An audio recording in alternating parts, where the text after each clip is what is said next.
At magdadala po kayo ng 1,000 reservation fee pagpunta nyo po doon sa Pag-ibig branch.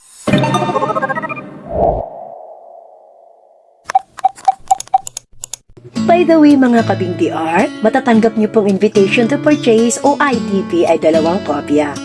Ang unang kopya po ay dadalhin po ni Messenger pabalik. Ang pangalawang kopya po ay dadalhin po niyo sa Pag-ibig kasama ng mga list ng listahan na naka-attach doon sa ITP form.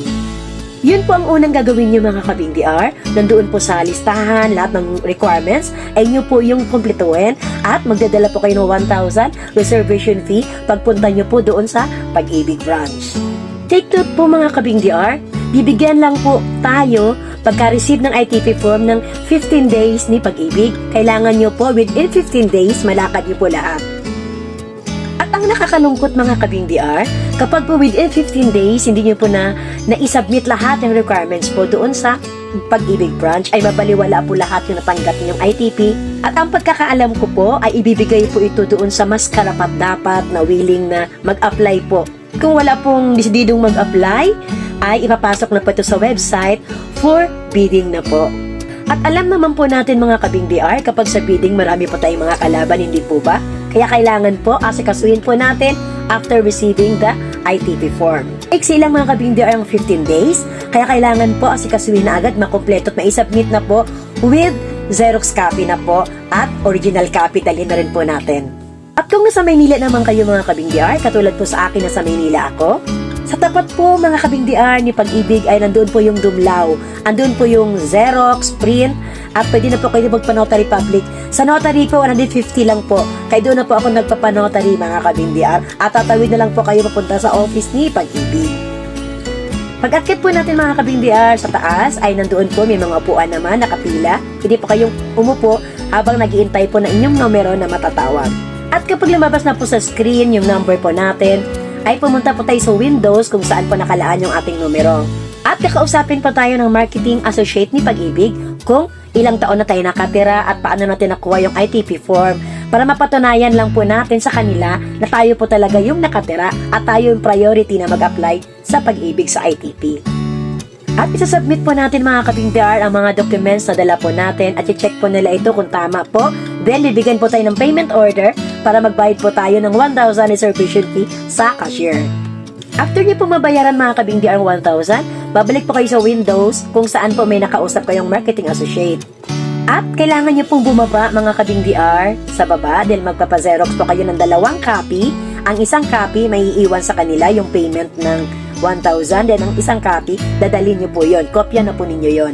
Siguraduhin nyo lang mga kabing DR na lahat ng isinadmit nyo sa Pag-ibig ay may copy din po kayo. May naka-file din po kayong copy nito para mayroon po kayong basihan doon sa inyo pong pag-apply. Kailangan po mga kabing DR, tinan nyo maigi yung mga documents na dala nyo bago kayo pumunta sa Pag-ibig. Katulad po ng sa akin mga kabing DR, pagpunta ko po sa Pag-ibig, may mali po akong nagawa. May kulang po ako na documents po na dapat i-attach po doon na notarize. Mali pa po ako, masyadong abala po, di ba?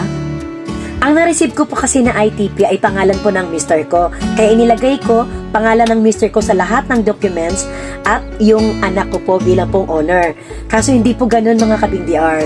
Dahil ako po yung naka-receive mga kabing DR ay dapat po ako yung nakalagay na pangalan sa lahat ng documents bilang representative po, di ako nga po yung naglakad. Then yung anak ko bilang owner. Ang papel lamang po ng mister ko ay magbigay ng affidavit of disinterested person na ibig sabihin po hindi po siya interesadong i-apply yung property na ito. Ito po yung ay notarize dapat mga kabing DR. Pag nakompleto na mga kabing DR, nasubmit nyo na po lahat at wala na pong kulang, bibigyan pa kayo ng panibagong form. Ito po ay form ng offer to purchase. Ipilapan nyo po ito doon at ipa-xerox nyo syempre para may copy po kayo at ibalik nyo po yung offer to purchase form.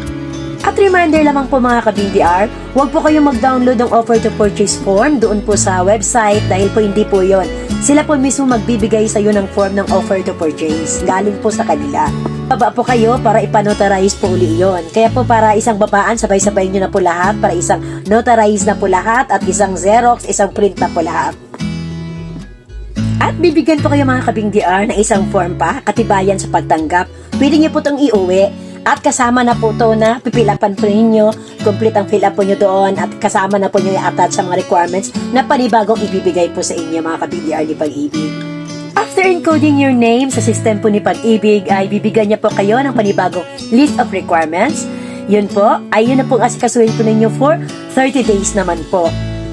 Kaya mga kabingdiar, within 30 days po, kailangan po ma-submit niyo lahat ng panibagong list of requirements na binigay ni Pag-ibig para ang sunod po nito ay signing of contract na po. May mga video po mga kabingdiar na pwede niyo pong balikan, yung panoorin, yung part 1, part 2, part 3, yung una ko pong ginawa, yung matanggap ko po yung ITP form ni Pag-ibig. Step by step po yun mga kabingdiar. May mga newly upload po ko mga kabingdiar about po sa advance payment to principal. Ang topic po natin din mga kabingdiar ay paano po mapaiksi ang ating housing 30 years loan term ni Pag-ibig ng 15 years, 10 years, or even 5 years. Okay po, ang ganito na lamang po ang inyong kaibigan. Thank you for supporting me. Thank you for always there for me mga kabingdiar. Hanggang sa muli, God bless you all.